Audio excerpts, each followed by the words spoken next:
예수님의 평안을 전합니다.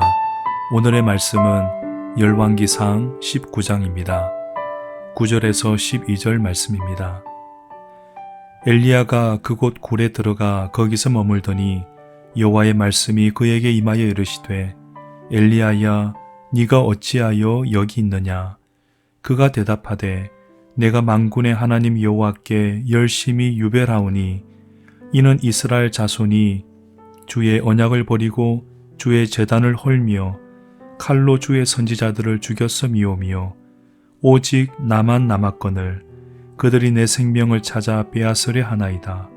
여호와께서 이르시되 너는 나가서 여호와 앞에서 산에 서라 하시더니 여호와께서 지나가시는데 여호와 앞에 크고 강한 바람이 산을 가르고 바위를 부수나 바람 가운데에 여호와께서 계시지 아니하며 바람 후에 지진이 있으나 지진 가운데도 여호와께서 계시지 아니하며 또 지진 후에 불이 있으나 불 가운데도 여호와께서 계시지 아니하더니 불 후에 세미한 소리가 있는지라.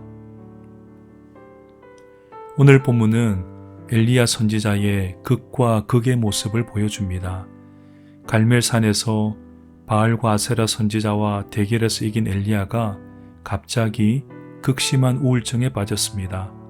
불과 며칠 전에 하늘에서 불과 비를 내렸던 기세당당했던 모습은 사라지고 광야의 로뎀나무 아래 앉아서 죽기를 바라고 있습니다. 이유가 뭘까요? 이세벨이 자기를 죽이려고 자객을 보냈다는 소식을 들었기 때문입니다. 갈멜산 대결에서 이기면 곧바로 하나님의 나라가 도래할 줄 알았는데 악의 세력이 더 강력하게 도전해 온 것입니다. 여기서 엘리야의 마음이 무너지고 말았습니다. 엘리야는 오직 나만 남았다고 했습니다.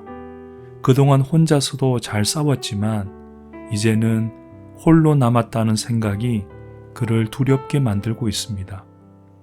그런데 사실은 혼자가 아닙니다. 오바댜가 숨겨준 100명의 선지자들도 있었습니다.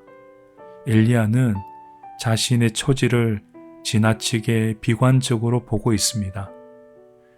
두려움에 사로잡히면 있는 것은 보지 못하고 없는 것은 더 크게 부각시키는 것이 인간의 어쩔 수 없는 습성인 것 같습니다. 하나님은 절망에 빠진 엘리야를 어떻게 도우셨을까요? 하나님께서 엘리야를 찾아오셨을 때 세 가지 현상이 나타났습니다. 강한 바람과 지진 그리고 불이 일어났습니다. 그런데 그 속에 하나님은 계시지 않았습니다. 엘리야에게 바람과 지진과 불은 매우 익숙한 현상이었습니다. 하나님은 항상 이런 것들과 함께 나타나셨습니다. 하지만 지금은 다릅니다. 매우 익숙했던, 당연히 하나님께서 계실 거라고 생각했던 그 현상들이 다 지나가고 난 다음에 세미한 소리가 들려온 것입니다. 그리고 그 소리 가운데 하나님의 음성이 있었습니다. 하나님은 엘리야에게 익숙한 방식으로 오시지 않았습니다. 왜 그러셨을까요?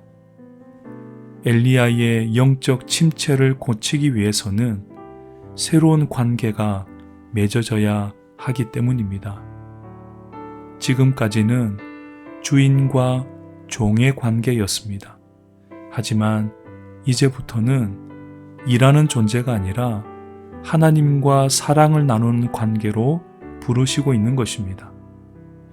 일로 맺어진 관계는 쉽게 지칩니다. 그러나 사랑으로 맺어진 관계는 오래오래 지속됩니다. 인격적인 관계는 경청할 때 형성됩니다. 예수님은 나의 양은 나의 음성을 듣는다고 하셨습니다. 바람과 지진과 불 속에서도 하나님의 세미한 소리를 들을 줄 아는 사람이 하나님의 자녀입니다. 오늘 우리가 사는 세상은 날마다 바람과 지진과 불이 난무합니다.